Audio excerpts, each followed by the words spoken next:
দক্ষিণ পূর্ব এশিয়ার এক অসাধারণ গন্তব্য থাইল্যান্ড।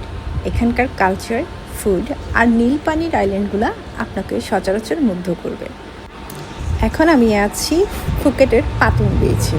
এই জায়গাটাতে আসলে আপনারা দেখতে পারবেন হাজার হাজার পর্যটক এখানে এসেছেন শুধুমাত্র লাইভ মিউজিক, ফুড আর বিভিন্ন ধরনের ড্রিঙ্কস এনজয় করার জন্য।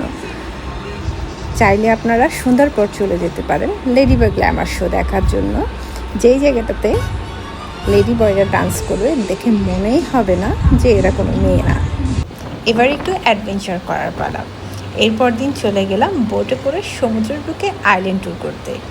আর আইল্যান্ড ট্যুর করতে এসে এখানে নেমে পড়লাম স্নর্কলিং করতে। স্নর্কলিং করতে করতে আপনারা দেখতে পাবেন হাজারো রকমের রং বেরঙের মাছ। আমিও নেমে পড়লাম এই মাছের খেলা দেখার জন্য। আজকের ট্যুর এখানেই শেষ। এরপর দিন চলে গেলাম এখানের একটা মন্দির দেখতে। ওদের মন্দিরগুলো দেখতে এত সুন্দর, মনে হচ্ছে অনেক বছরের পুরনো ঐতিহ্য এরা ধরে রেখেছে।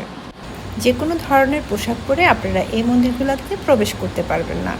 এখানে ভিতরে ঢুকতে হলে অবশ্যই আপনাকে ভদ্র পোশাক পরে আসতে হবে। আজকে এতটুকু, আল্লাহ হাফেজ।